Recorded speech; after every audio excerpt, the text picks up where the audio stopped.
Hi, and welcome to my new studio setup. I usually have the table over there, but I've now moved it over here so that I hope that the introduction for my videos are better set up, but let's see how it goes. So, we're going to start a new series of computer videos about the Piccoline. But before we start on this one, I just want to tell you about the company behind this computer. The company is called Regnecentralen, which is kind of like a calculator central. So it all began in 1955. The government, the Danish government, got some money out of the Second World War via the Marshall treatment, and they invested that money into a computer company, Regnecentralen. In 1956, they then decided to make their first computer. That was a tube-based computer. It was huge, and it required a lot of power, and it produced a lot of heat, obviously due to all the tubes inside that. That one was called the desk computer. After the desk computer, in 1961, they produced another huge computer which was called gear. Instead of making this one with tubes, they transistorized that computer, and gear became very popular in Denmark. They produced loads of those kind of computers. Together with that computer, they also helped develop the programming language Algol, desk Algol as it was called. That was a programming language where people around Europe and some people in the States came together and made up this computer language Algol. And Regnecentralen was one of the major players in the developing of the programming language Algol. One of the things that Regnecentralen were known for was all the external peripherals you could hook up to mainframes or microcomputers. One of the things they were really known for was the RC2000. That was a punch paper reader, and the 2000 in the number was because it actually could read 2,000 characters per second. That's the equivalent of running through a paper tape, 5 meters of paper tape in 1 second. A few years after that, they came out with another epic paper reader. That was the RC2500. And yes, you guessed it, that one then could read 2,500 characters per second, which then is equivalent to 7 meters paper tape you could read every second.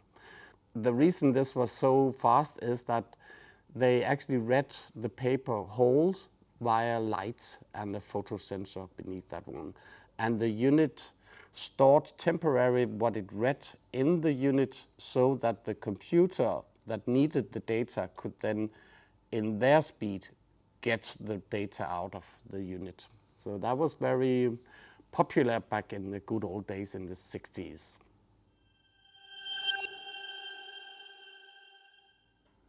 Let me make a kind of a big jump from the 60s to the late 70s. So about 1979, the computer company Regnecentralen then decided to produce a desktop mini computer, a microcomputer. That was based on the Zilog Z80.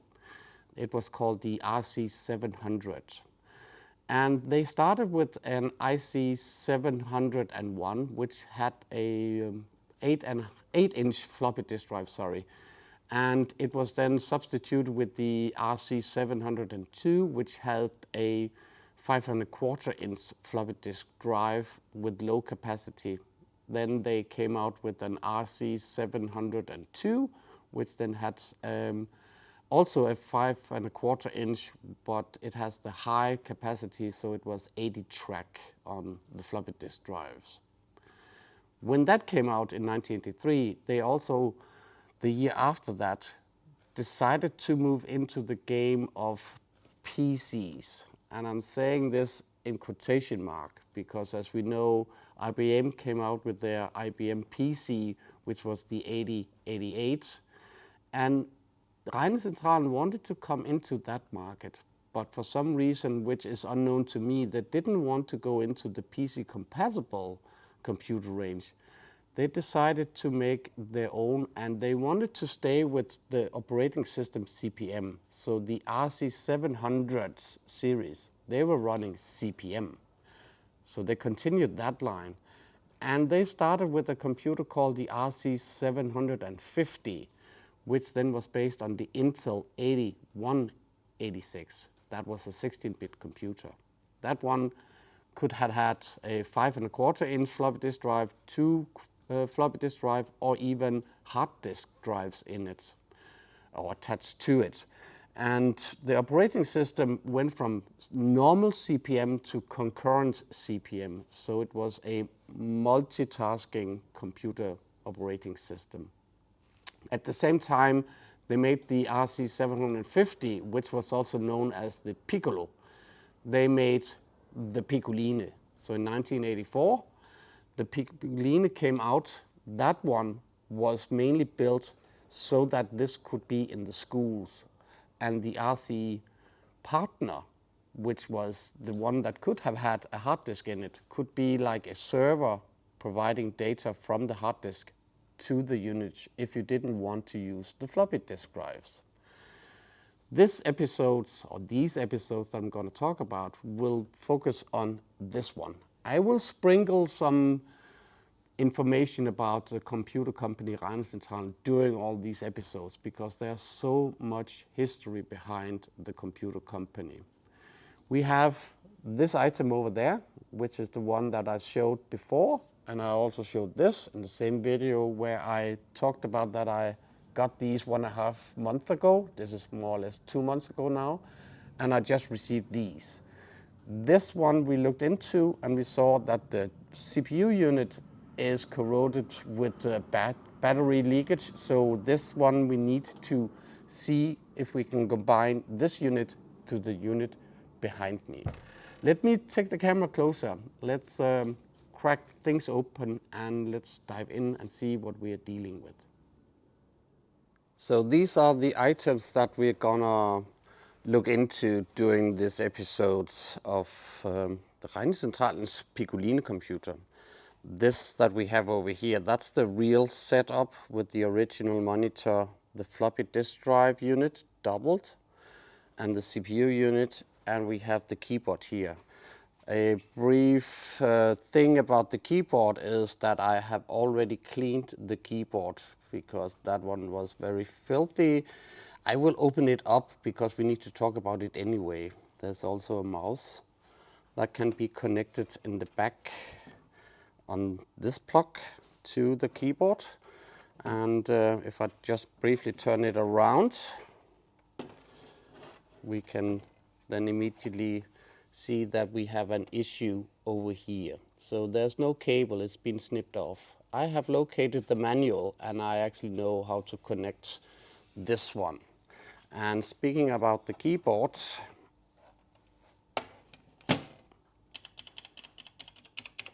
it's very nice to write on. It's very, very nice. The keyboard, if I move around the computer, take these bags away. I'll talk about these in a second. Just want to say that the keyboard goes in there. Let me zoom a little bit more out. This is the monitor, and as you can see, this monitor is called RC748. Over there, I have another monitor. That's an NEC monitor.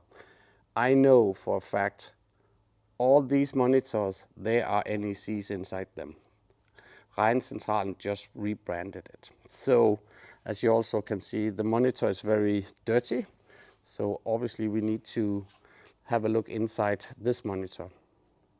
The casing, they are cracked, so the painting is going off. Eventually, this is not going to be one of the first one. We will have to sandblast or glass blast the cabinets. As you can see, we also have some corrosion going on And the reason this is super corroded, which we'll look into, is because the motherboard had, and that's why I'm going over here, this unit is the same as that unit. This is where you had the clock battery, and inside this one, this had leaked all over the motherboard. So the goal is, I want to take out of this unit what I can and put it into this motherboard. And hopefully we can then get a CPU up and running. Over here we have the other monitor. This is an NEC monitor, which then also obviously can be hooked into the unit. And as you can see, this is equally dirty and disgusting, but it's just another challenge, and we will make it pretty. This one specific is called JB1201ME. So there we go. This is kind of like where we're standing. One more thing before we start, just moving back. This is the CPU unit. Sorry, this is the floppy disk unit. This is the CPU unit. You need to connect a cable, a DIN39 throughput from there to there, which is why I have the back. I have bought myself a cable that should connect this. This is the floppy disk drive. If we move over here, I'm sorry if this is a little bit too much in the beginning, but it will all make sense later on. This is also floppy disk drive unit. This one holds 4. So you could have, sorry, this is the CPU.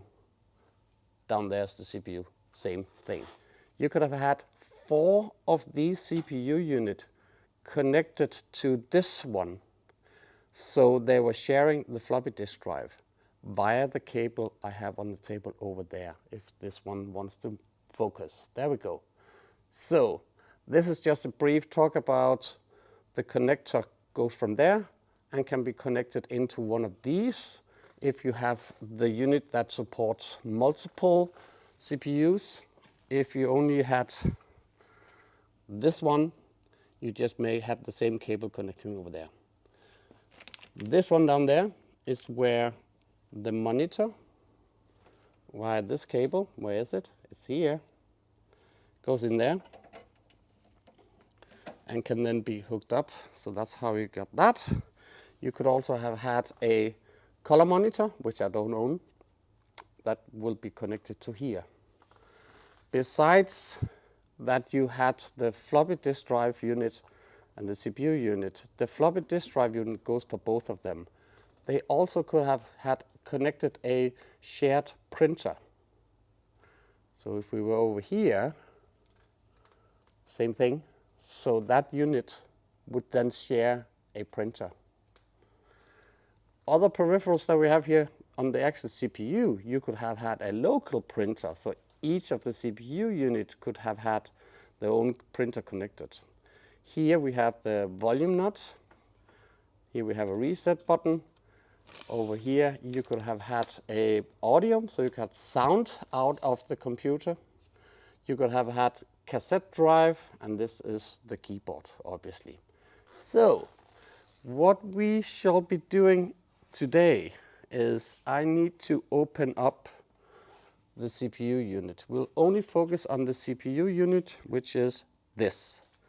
And we need to take out the board, the main board from that unit, have a look at it, it's dead. And then take out stuff that we can put into this one. The reason for that is if I zoom in, this is where the 8186 needs to be seated. This one is where the video graphics card, the CPU, needs to be seated. And as you can see, this board doesn't have it. This one has it. And I'm hoping that they are not broken and we can just transfer them over here. I also know this one has memory expansion, and you have memory up here, 256K of memory, and you can have the expansion board sitting on top of this, connecting to there, which then could give you 128, 256 or 512 kilobytes extended memory on the computer itself. This board is the board that will connect the CPU to the floppy disk drive unit. So, other issues we have with this is, as you can see, no power supply. So the power supply needs to be ripped out from there and put over here. And everything has been snipped off in this computer. So the volume doesn't have any cable there. The reset button doesn't exist. Needs to be transferred also. This loudspeaker needs to have some cables that connects down here. All this, which is the battery thing, needs to have a cable going over to that area down there. So we have a lot of work to do, and this is why I'm saying this is gonna take more than one episode, because it's gonna take too long if we want to do all of this in one take. So let me rearrange the computer. Let me move away the monitors and all of this. Take away the floppy disk drive, and then only have the CPU, and we'll open it up and we'll inspect and see how this one is.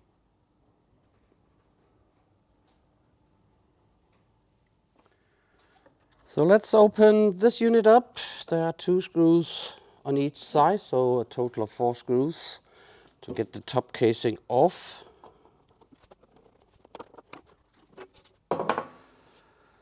And there we have the computer. And I have taken the other computer here. I just wanted you, maybe you can see it, but, and I'll take the camera a bit closer. Maybe you can see that the color of this board is really dirty and rusty and dark, whereas this, I cleaned this one obviously, but this is pretty and beautiful. So the corrosion in this area over here has completely gone all over the board. It's all over the place. What I can see here is the memory expansion board that I want to rip out. There are 3 plastic screws. So we're gonna rip this one out. This one is the same as this one, but I'm gonna take this one out here anyway.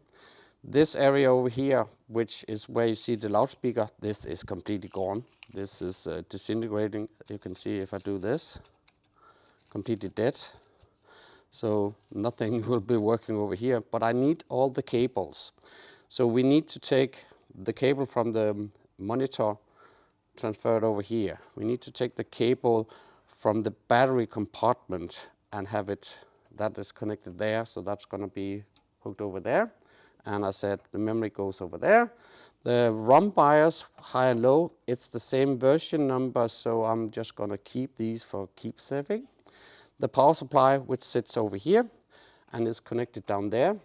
Need to take this one out, transfer it to over here.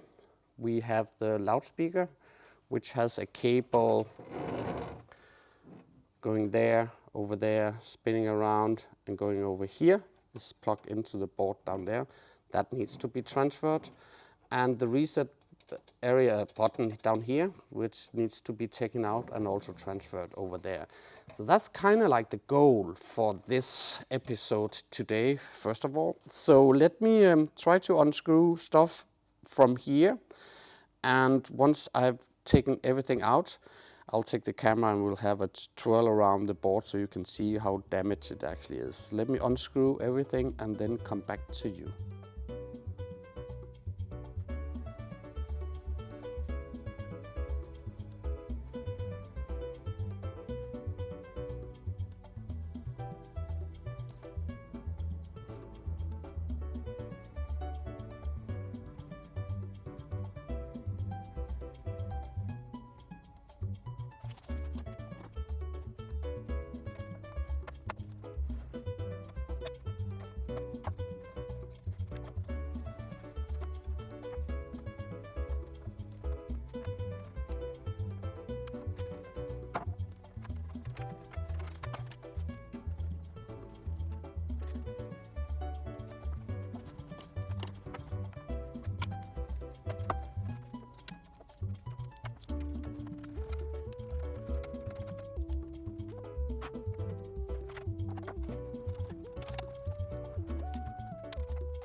it's out. And let me show you. Look at this, all over the place. So I'm not even gonna give this a white vinegar bath. There is literally no hope for this board ever. So I'm not gonna spend time doing this. Well, not at least here on YouTube. Maybe I will eventually, just for the fun of it. So it's spread up to here, it seems, which is okay. The memory block over there, just want to say that you can see some corrosion also. But I don't think there's any problem with these. So I could, if I have problems with the other board, with the memory wise, I can use some of these. This is the ROM, and these are our precious one. If these are not working, we're stuck. That's the CPU, the 8186. This is the Intel graphics CPU for the whole board. There we go. So I will take this to the side. I'm going to show the other stuff. Obviously, this is the reset that needs to go into the computer. Over here, I have the one that we're going to use for the rescue. So that's going to go in there. I have the memory block. And if I look at it, it seems that this has been changed. It's 256 on them. The PCB is called PCB 141. Maybe this is 94th week of 84. Here we have the board actually is called the MEX702. I think the 2 is the 512. I'm not sure. We'll have to look it up. There's a tiny serial number 247. Besides that, just numbers. Yeah, don't know what to say. The soldering is not pretty, but it is what it is. I'm gonna clean this. I'm gonna bath this in IPA. I need to take this off first and then glue this one back. And this one, via this connector, which is this one, sits down there, so it goes here. And these 3 plastic grooves are going to be screwed into 3 stands. So that's going to be put into there. This one is the floppy disk drive and printer unit for the external casing. I have one over there. It's the same. So this is that one. So this is just going to go to the spare bin. Or if this is not working, we'll try this one out, obviously. This is called DPA701, disk printer adapter number 701. I don't think I see a date somewhere, no. And the serial number is 3580. And the PCB is called PCB125. I took out the loudspeaker cable, which is this one over there. So that's gonna go out and be substituted with this one, and this one sits over here. Talking about this area, which is the loudspeaker with the battery, I've cleaned this one. This is the one that has killed the other computer. Let me take this one away. I don't want all the grease to go in. So as you can see, loudspeaker is gone. It just sits here. And I need, sorry for all of this. Yeah. I don't think I need to tell you anything about batteries and how bad they can be sitting in a computer. I will show you a fun fact. Let me do that right away. I can't remember if it's this one. No. So if I take the casing for this computer, this is where you had the main board in. The fun thing with this is this one. Next battery changed, year and month. Nobody has written anything. nobody has changed anything. So there was actually a sticker where you were supposed to tell when you need to change the battery. Nobody did it. But there we go. So the only thing I will reuse from this are the two cables. One going from the loudspeaker that needs to be hooked in there, and the other one goes to the battery, which goes down here underneath that one. So I'll snip these two cables off and solder them over to L. That's what we're going to do, solder them over there. With all of this, we're kind of like ready to have a close look at the power supply. I've blown some air inside it. It looks fine. I can't see anything wrong with it. So we need to obviously test it. Well, I think I found a problem. I don't know if it turns on actually. The on and off doesn't seem to be working. Never seen one of these before, so we obviously need to open it up. Stuff is falling out. Oh, sorry.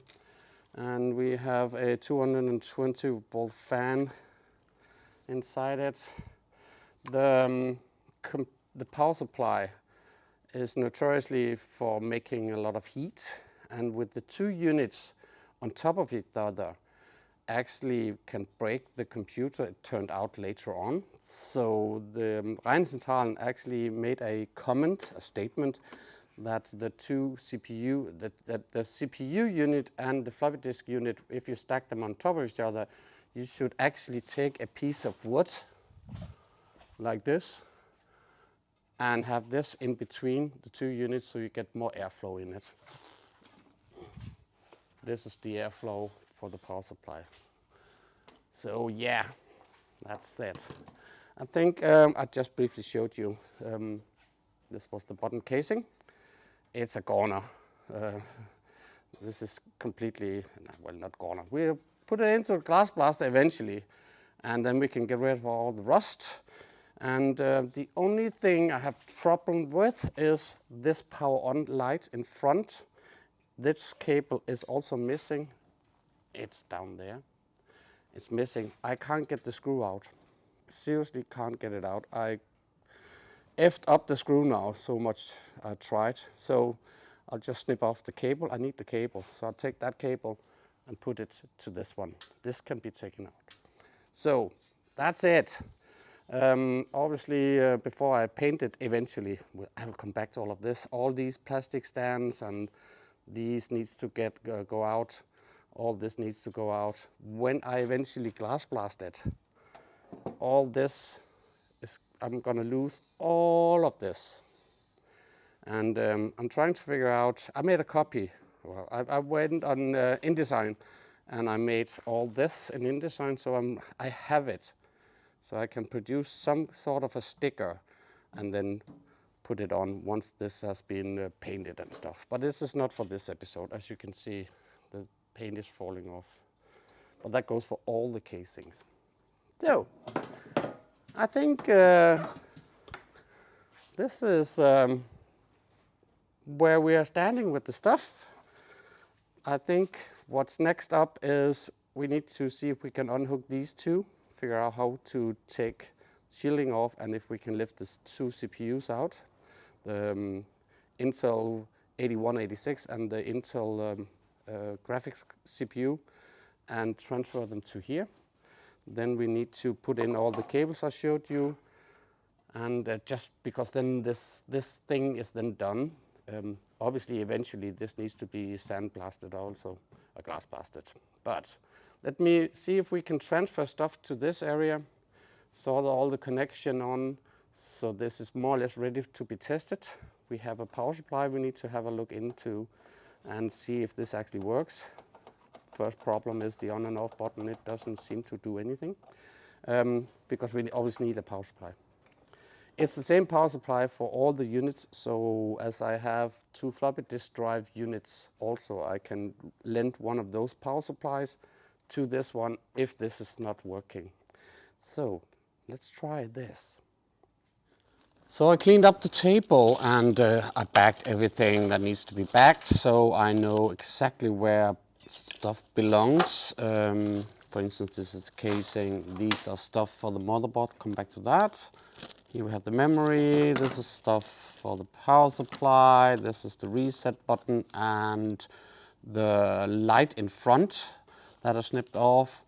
This is the battery and the loudspeaker, which are also snipped off, and this is the volume nut. So all of this is over here. This is why I have the bag full of stands and screws and stuff. That's from the board. There are loads of stands, so the motherboard sits nice in the casing. So that's all done. We need to see how we get these CPU off. I actually have no idea, but it seems that this metal thing that's on top, maybe with some sort of heating, and just down there, I think I can see the actual CPU. So we need to get the this bracket off, which is the same on both. I think it's just like bending this out very carefully. There we go. Maybe on the other side the same thing.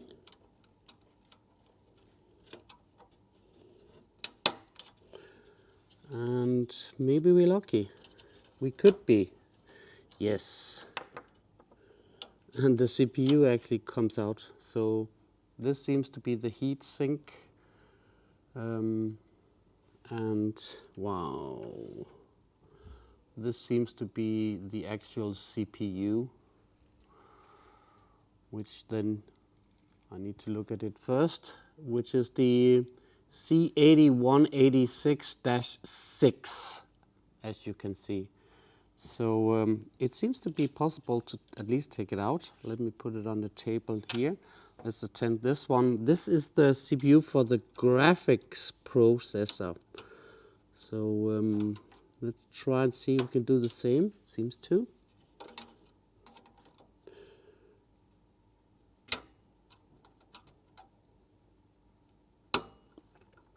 I'm pretty sure there's some sort of normal tools for this job, but I'm just not sure which one it would be. I don't know how to get into this. Maybe I need to take it from the other side. Nope.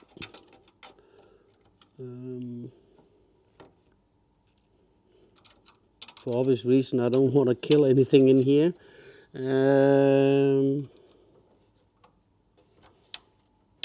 I can take it out on both sides there, so I should be able to take it out here. It just seems that this is stuck inside. There we go. I think we have it.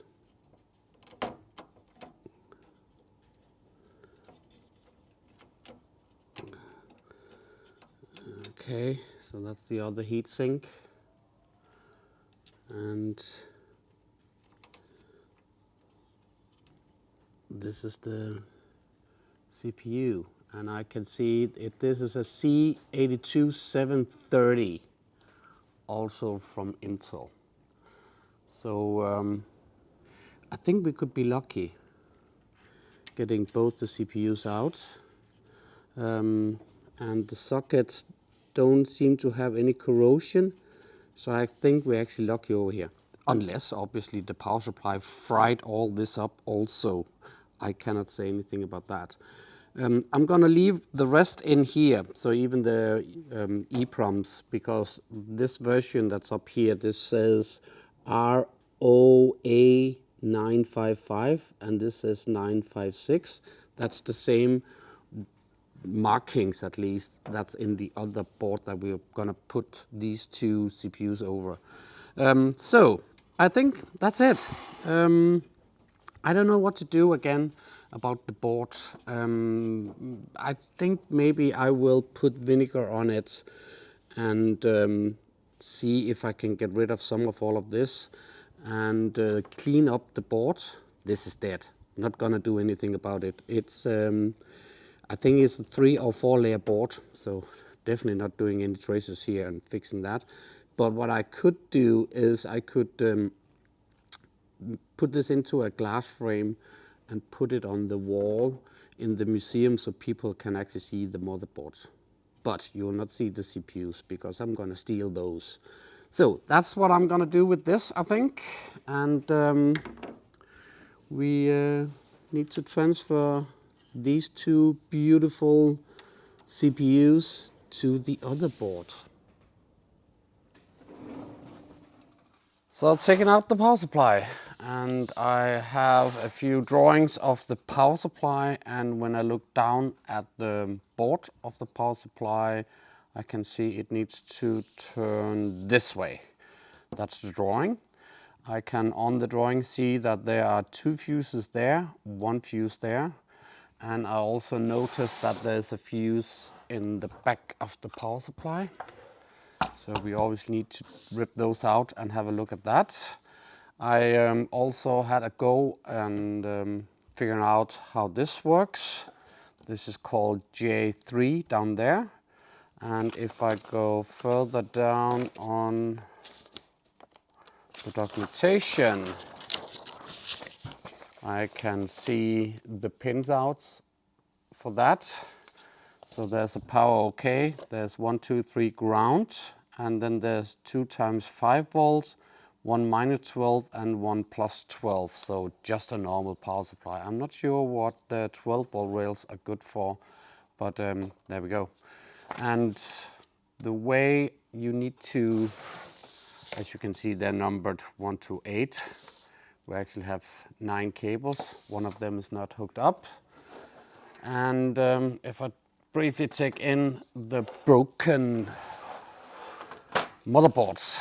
I ripped out the EEPROMs, took out this to the glass blaster.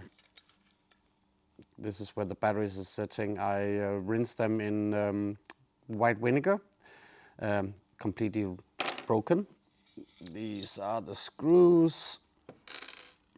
This is the stand. So all of this was down here.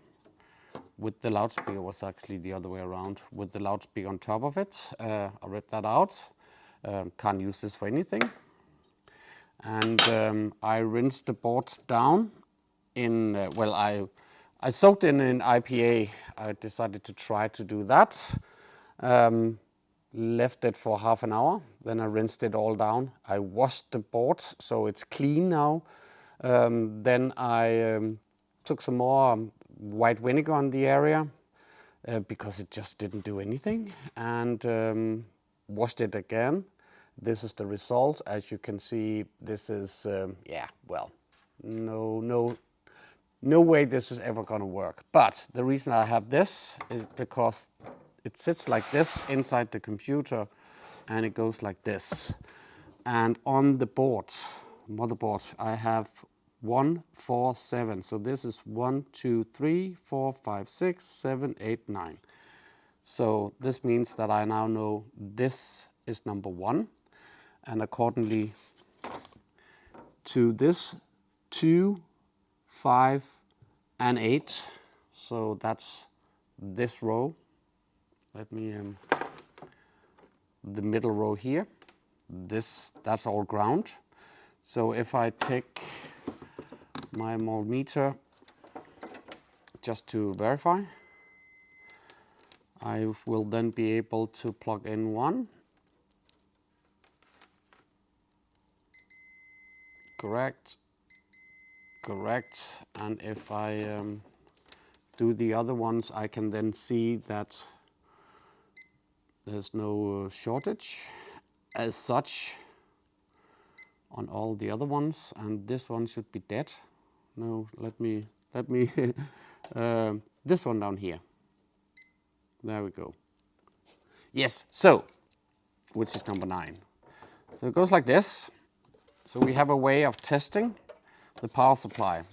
So before we do this, let me take the board away.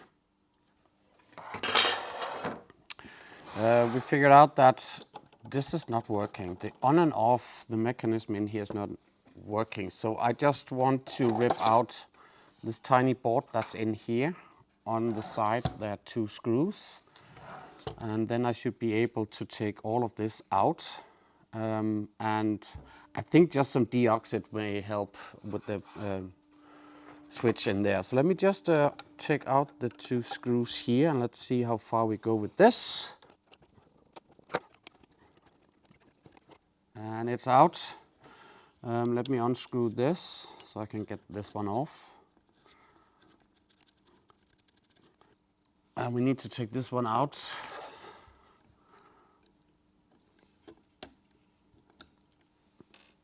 There we go. So with a little bit of luck, yes, there we go. This comes out now. And here we have the switch.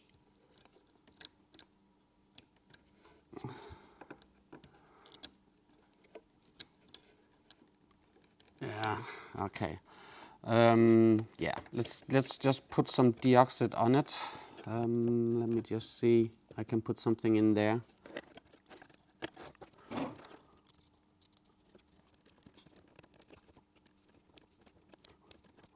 It's slowly getting there, so let me just work this in a little bit more. Let's look at the other end. There's a fuse down here and 3 down here. So let's look at this one. If I find a screwdriver.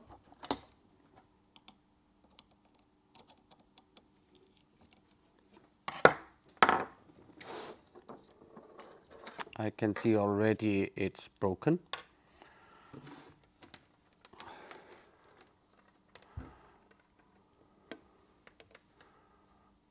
Yes, so that's blown. Okay, usually not a good sign. Usually something is then really, really bad. Let me get my glasses. And 250 volts, 1500 milliamps. I don't have a 1.5. I think I have a 2. Yes, we'll have to settle with a 2 amps in there.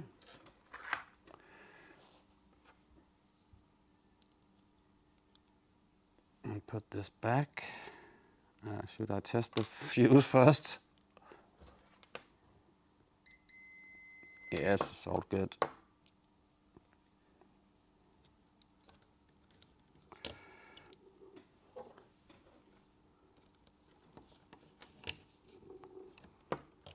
Like that. There are 3 fuses down here, as I said, so let me take those out.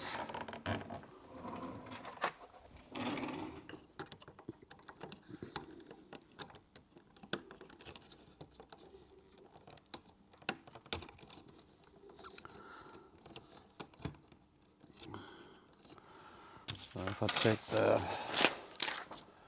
paper here and we look at, they should be 2 times 1.6 amp.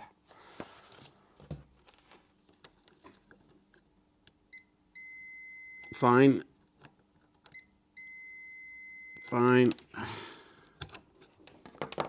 And there's one hidden over there, which I can see I can come to there.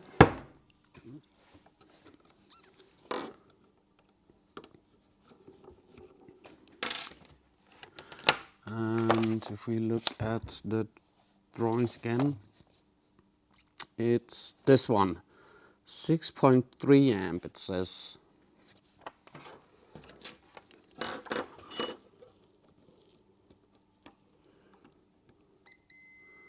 And that one is also working. Cool. Let me just for 10 minutes work on this one to see that it's smeared in. Then I will screw everything back and I shall then come back to you so we can put some power to it and test whether or not all of this is working. So I'll do that.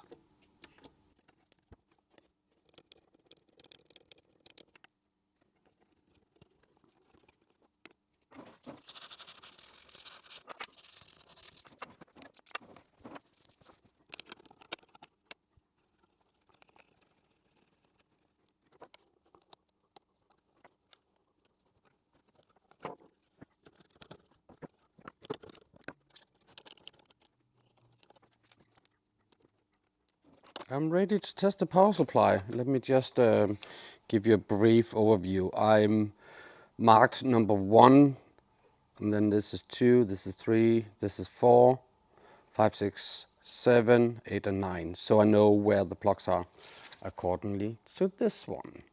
And what I did, I took 2 and 3 on the 5-volt rail, so that's ground and 5 volts. And I took 7 and 8, which is 12 volt. So, putting it over here. 12 volt over there, 5 volt over there. And I shall, lift it up a little bit. There we go. And let's plug it in and see. Let me just check. Yes, everything is turned on. So 3, 2, 1. Absolutely nothing. Okay, it's dead. Let me take the floppy disk drive and let's move that one in and just test the power supply within a floppy disk drive, because we need a power supply. And instead of me right now see that we can spend an hour or two, or me a day or two on fixing this one, let's just find another power supply.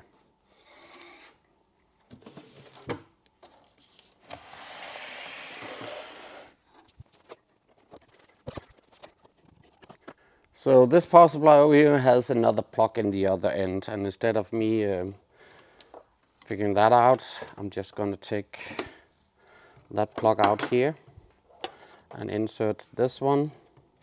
They're keyed, so you can't put them in the wrong way.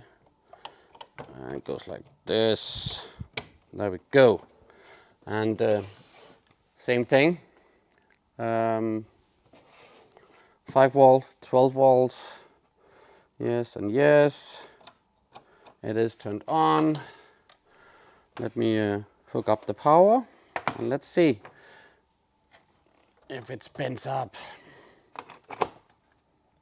I see the fan is spinning up. I see 12 volts spot on, 5 point almost 1. So this power supply is spot on. Unhooking, just to see how fast it bleeds out. Wow. Still 7, 6, 5, 4, 3, 2.5. Well, so the bleeding resistor in there is more or less non-existing. So stay away from power supplies when you are having them open like I have right now. So this is the power supply we're gonna use going forward at the moment. I think this has been going on for a long time now. I haven't edited the video yet, so but I will say 45 minutes, maybe an hour. Not sure. I'm gonna break now as this is taking too long. But that was kind of like what I knew when I started this. And this episode was more about giving you an understanding of what we are up against, what we are dealing with, and how we should approach this project. So I hope you would like this video. I hope you will make some comments, and what I actually hope more than anything, besides you subscribing if you haven't done that yet, is that you will stay put and be ready for episode 2 after that. We looked at the board and yes, it's dead. There's nothing works with this. We had the power supply within the computer.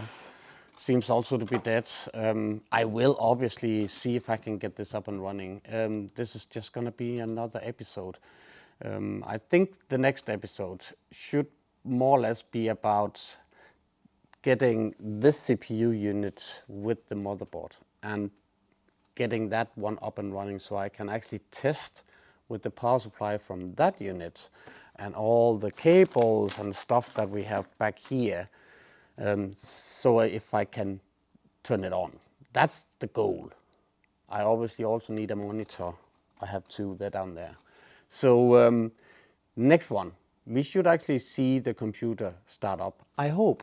I have literally, seriously, no idea if any of this is working. Besides the power supply, that's the one we have tested and that works. So I hope that you will stay tuned and come back, watch episode 2. And that's it for now. Thank you for watching. And my name is still Tybo. Goodbye.